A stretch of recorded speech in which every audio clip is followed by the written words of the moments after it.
भोपाल से प्रस्तुत हैं प्रादेशिक समाचार। नमस्कार, समाचारों के साथ मैं जितेंद्र रघुवंशी। पहले मुख्य समाचार। ऊर्जा सुरक्षा हमारी प्राथमिकता, कहा प्रधानमंत्री नरेंद्र मोदी ने। सतर्कता और भ्रष्टाचार की रोकथाम पर आज से 3 दिन का राष्ट्रीय सम्मेलन। प्रदेश में सक्रिय प्रकरणों की संख्या घटकर 10,857 हो गई है। राज्य में अब तक 1,54,000 से अधिक मरीज स्वस्थ हो चुके हैं और प्रदेश के अधिकांश हिस्सों में बढ़ने लगी है सर्दी। अब समाचार विस्तार से। प्रधानमंत्री नरेंद्र मोदी ने कहा है कि भारत की ऊर्जा विश्व को ऊर्जा प्रदान करेगी। सेरावीक संस्था द्वारा आयोजित चौथे भारत ऊर्जा फोरम का कल उद्घाटन करते हुए श्री मोदी ने कहा कि ऊर्जा सुरक्षा हमारी प्राथमिकता है और देश का ऊर्जा भविष्य उज्ज्वल और सुरक्षित है।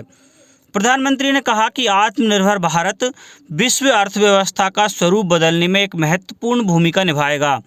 उन्होंने कहा कि कम कार्बन उत्सर्जन के साथ हमारा ऊर्जा क्षेत्र विकास केंद्रित, उद्योगों के अनुकूल तथा पर्यावरण संरक्षण के प्रति जिम्मेदार होगा।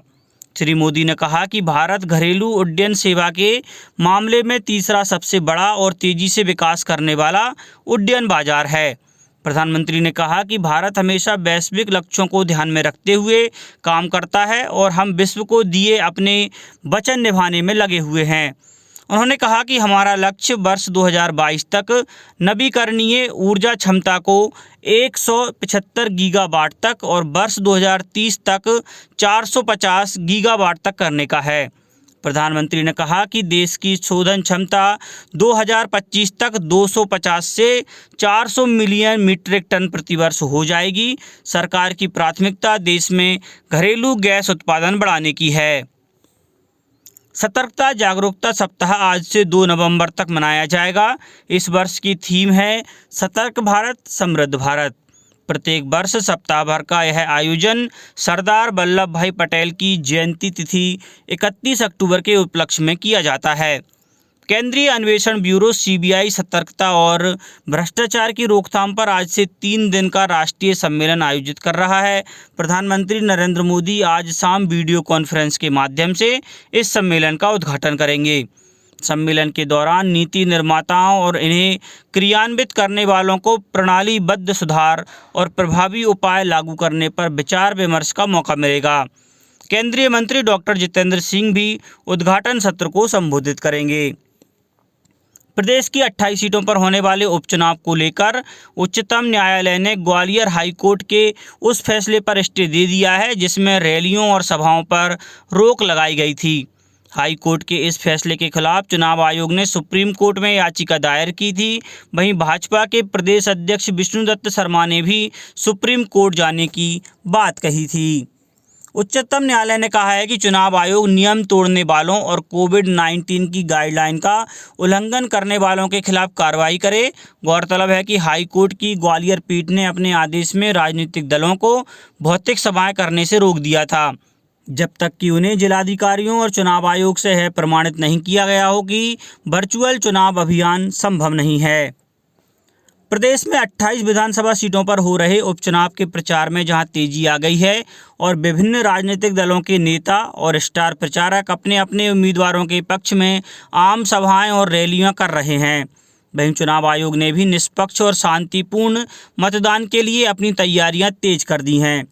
इसी कड़ी में कल ग्वालियर 15 और ग्वालियर पूर्व विधानसभा क्षेत्र में चुनाव आयोग के सामान्य प्रेक्षक संजय सिन्हा ने स्थानीय एमएलबी कॉलेज में मॉक पोल और ईवीएम मशीनों की कमीशनिंग का जायजा लिया। अनूपपुर जिले में बीएलओ द्वारा मतदाताओं को घर घर जाकर फोटो युक्त मतदाता सूची वितरण करने का कार्य जारी है। मतदाताओं को भय, लोभ, लालच के बिना, धर्म, जाति, वर्ग अथवा किसी अन्य प्रलोभन से प्रभावित हुए बिना 3 नवंबर को अनिवार्य रूप से मतदान करने के लिए प्रेरित किया जा रहा है। सागर जिले की सुर्खी विधानसभा क्षेत्र के मतदाताओं को अधिक मतदान की प्रेरणा देने के लिए रंगोली प्रतियोगिता आयोजित की गई। वहीं विभिन्न मतदान केंद्रों पर मानव श्रृंखला बनाकर मतदाताओं को अधिक मतदान करने के लिए प्रेरित किया गया। इस अवसर पर स्वीप के नोडल अधिकारी डॉक्टर जीएस रोहित ने बताया कि अधिक मतदान की प्रेरणा देने के लिए दीप मालिकाओं का प्रज्वलन करने से मतदाताओं में अधिक मतदान के लिए उत्साह बढ़ाने में मदद मिली है। देश में कोविड-19 से कल तक 71 लाख से भी अधिक व्यक्ति ठीक हो चुके हैं, जो कुल संक्रमितों का 90% से भी अधिक है। पिछले 24 घंटों के दौरान करीब 60,000 रोगी ठीक हुए हैं, जबकि नए मामलों की संख्या करीब 45,000 है। उधर प्रदेश में सक्रिय प्रकरणों की संख्या घटकर 10,857 हो गई है। राज्य में अब तक 1,54,000 से अधिक मरीज स्वस्थ हो चुके हैं। राजधानी भोपाल में कल कोरोना के 167 नए मामले सामने आए। जिले में अब तक 21,600 से अधिक मरीज स्वस्थ हो चुके हैं। वहीं इंदौर में भी 142 कोरोना के नए मामले सामने आए। यहां सक्रिय मरीजों की संख्या 3,340 है, जबकि कुल 29,440 मरीज स्वस्थ होकर घर लौट चुके हैं। कल जबलपुर में 53, ग्वालियर 23, उज्जैन में 6, खरगोन में 4, सागर में 34, नरसिंहपुर में 9, होशंगाबाद में 12 और मुरैना में 3 कोरोना के नए मामले सामने आए हैं। कोरोना से बचाव के लिए प्रधानमंत्री द्वारा शुरू किए गए जन आंदोलन का समर्थन करते हुए मध्य प्रदेश आध्यात्म विभाग में राज्य आनंद संस्थान की निदेशक डॉक्टर नुसरत मेहंदी ने नागरिकों से कोरोना से बचाव के लिए मास्क पहनने की अपील की है। प्रदेश के अधिकांश क्षेत्रों में सर्दी अपना असर दिखाने लगी है। आसमान साफ होने और उत्तरी हवाएं चलने से अधिकांश जिलों में सर्दी बढ़ने लगी है। सबसे कम न्यूनतम तापमान 16 डिग्री सेल्सियस रिकॉर्ड किया गया। वहीं अधिकतम तापमान 37 डिग्री सेल्सियस दमोह में दर्ज हुआ। मौसम केंद्र ने बताया है कि दक्षिण पश्चिम मानसून पूरे प्रदेश से जा चुका है और आगामी 1-2 सप्ताह में प्रदेश के लगभग सभी जिलों में तेज सर्दी पड़ने लगेगी। अब कुछ समाचार खेल जगत से।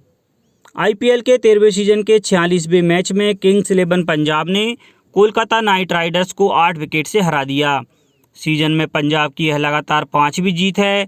इसके साथ ही वह पॉइंट्स टेबल के टॉप 4 में पहुंच गई है और उसका प्लेऑफ का दावा भी बरकरार है। शारजाह में खेले गए मुकाबले में टॉस हारकर बल्लेबाजी करते हुए कोलकाता ने पंजाब को 150 रन का टारगेट दिया था। जवाब में पंजाब ने 18.5 ओवर में 2 विकेट के नुकसान पर 150 रन बनाकर मैच जीत लिया। क्रिस गेल ने आईपीएल में 30वीं और मनदीप सिंह ने 6वीं 50 लगाई। गेल 29 बॉल पर 51 रन बनाकर आउट हुए। उन्होंने 2 चौके और 5 छक्के लगाए। उन्हें मैन ऑफ द मैच भी चुना गया। वहीं मनदीप 56 बॉल पर 66 रन बनाकर नॉट आउट रहे। उन्होंने 8 चौके और 2 छक्के लगाए। कोलकाता के वरुण चक्रवर्ती और लोकी फर्ग्यूसन को 1-1 विकेट मिला। आईपीएल के 13वें सीजन का 47वां मैच सनराइजर्स हैदराबाद और दिल्ली कैपिटल्स के बीच आज शाम 7:30 बजे से दुबई में खेला जाएगा। हैदराबाद को टूर्नामेंट में बने रहने के लिए हर हाल में इस मैच को जीतना होगा। वहीं कैपिटल्स इस मैच को जीतकर प्लेऑफ में अपनी जगह पक्की करना चाहेगी। दिल्ली ने टूर्नामेंट में अब तक 11 में से 7 मैच जीते और 4 हारे हैं। पॉइंट्स टेबल में वह दूसरे स्थान पर है। ऐसे में उसे प्लेऑफ में पहुंचने के लिए बचे हुए 3 मैचों में से 1 जीत की दरकार है। लेकिन पिछले 2 मुकाबलों में उसे कोलकाता नाइट राइडर्स और किंग्स 11 पंजाब के हाथों हार का सामना करना पड़ा था। दिल्ली के कप्तान श्रेयस अय्यर इस मैच को जीतकर प्लेऑफ के इंतजार को ख़त्म करना चाहेंगे। हैदराबाद के लिए भी यह मुकाबला करो या मरो का मुकाबला है। टीम ने सीजन में अब तक 11 में से सिर्फ 4 मैच जीते हैं और 8 पॉइंट्स के साथ 7वें स्थान पर है। ऐसे में उसे प्लेऑफ में पहुंचने के लिए अपने बचे बाकी तीनों मैच जीतने होंगे। इसके बाद भी उसे बाकी टीमों के नतीजों पर निर्भर रहना होगा। अब कुछ समाचार संक्षेप में। मुरैना में विशेष चुनाव प्रेक्षक ने उपचुनाव की तैयारियों का जायजा लिया। दशहरा पर्व के अवसर पर पुलिस लाइन गुना में पुलिस द्वारा शस्त्र पूजन किया गया। देवास के हाट पीपल्या में मतदाता जागरूकता कार्यक्रम चलाए जा रहे हैं। पन्ना जिले में पिछले 24 घंटे में एक भी कोरोना मरीज नहीं मिला है। केंद्रीय सामाजिक न्याय और अधिकारिता मंत्री थावरचंद गहलोत ने मंदसौर में भादवा माता मंदिर में दर्शन किए। टीकमगढ़ जिले में कल देर रात तक देवी प्रतिमाओं का विसर्जन किया गया और संस्कृति विभाग द्वारा भोपाल के जनजातीय संग्रहालय में 13 अक्टूबर से चल रहे गमक कार्यक्रम के अंतर्गत आज पोबाड़ा गायन की प्रस्तुति होगी। अंत में मुख्य समाचार एक बार फिर। ऊर्जा सुरक्षा हमारी प्राथमिकता, कहा प्रधानमंत्री नरेंद्र मोदी ने। सतर्कता और भ्रष्टाचार की रोकथाम पर आज से 3 दिन का राष्ट्रीय सम्मेलन। प्रदेश में सक्रिय प्रकरणों की संख्या घटकर 10,857 हो गई है। राज्य में अब तक 1,54,000 से अधिक मरीज स्वस्थ हो चुके हैं और प्रदेश के अधिकांश हिस्सों में बढ़ने लगी है सर्दी। इस बुलेटिन में इतना ही। घर पर रहिए, सुरक्षित रहिए और सुनते रहिए प्रादेशिक समाचार। नमस्कार।